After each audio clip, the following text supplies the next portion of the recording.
What wrong paths did you take on the screenplay, if any? Did you have a different hero? Did you not have some of the big scenes? I know you had a different ending at one point. Which ways did you experiment with going before you landed where you wanted to be? I went many ways. The very first incarnation of this, before race was sort of had come. I realized that I had to make a movie about race.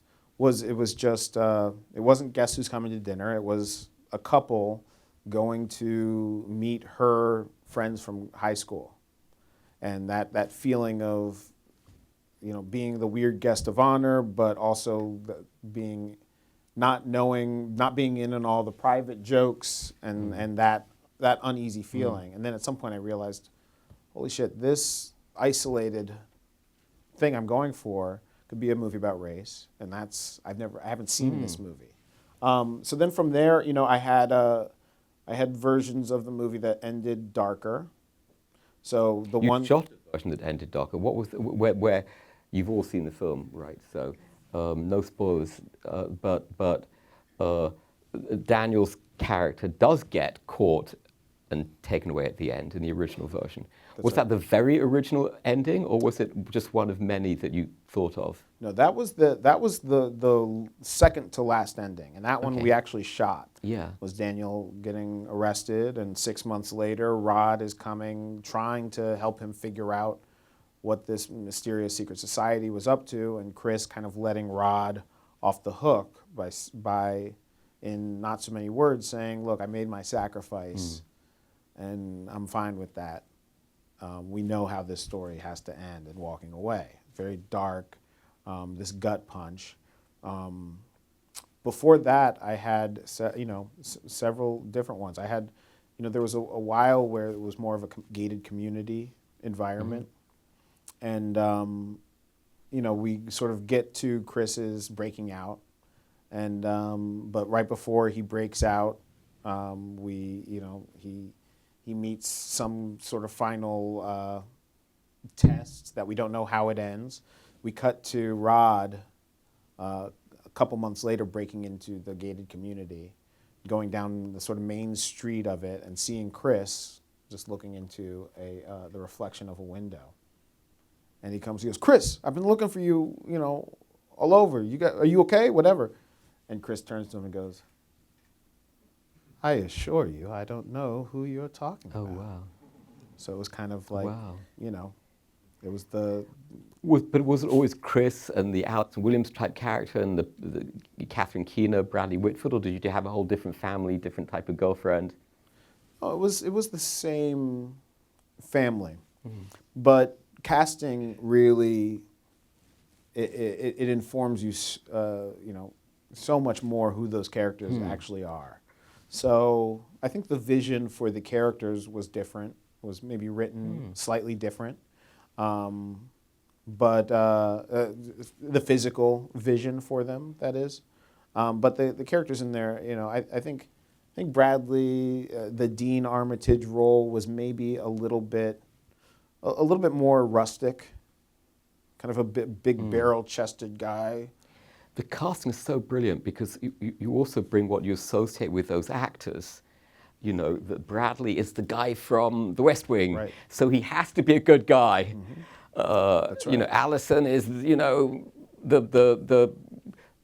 good girl from Girls, so Right. she has to be okay. Right. And so the surprise. Did you consciously think of that with the casting? Yes, and I think my favorite sort of thing that I was able to do in many aspects of this film is, in talk of subverting the audience's expectation, is to use what the audience comes into the film against them as well. Yeah. Which, to me, I think the best example is in the reveal that Allison Williams is evil.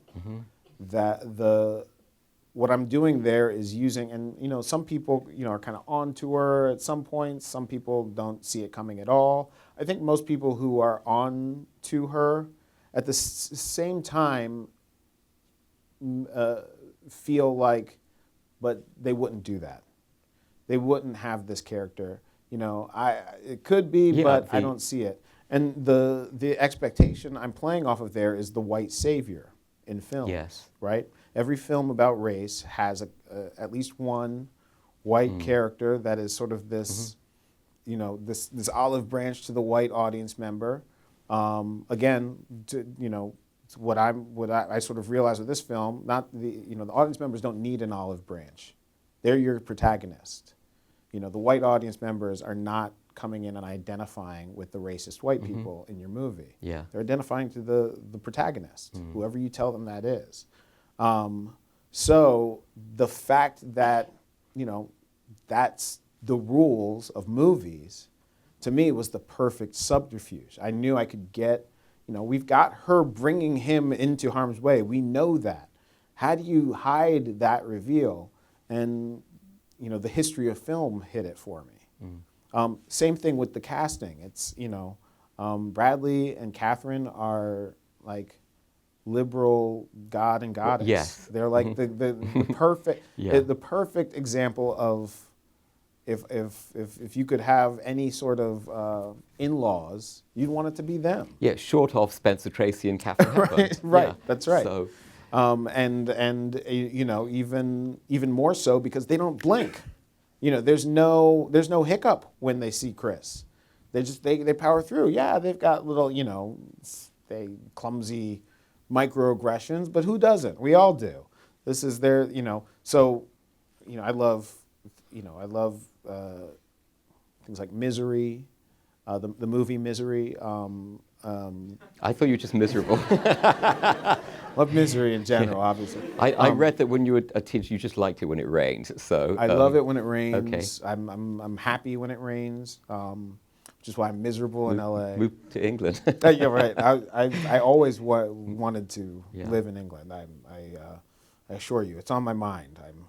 I hope I get to. But I love the Cassavetes characters in Rosemary's Baby, who are disarmingly just the gossipy, quirky old couple down the hall, and this feeling. How could that be the villain of this movie? I just don't see it. That to me, those are the best villains.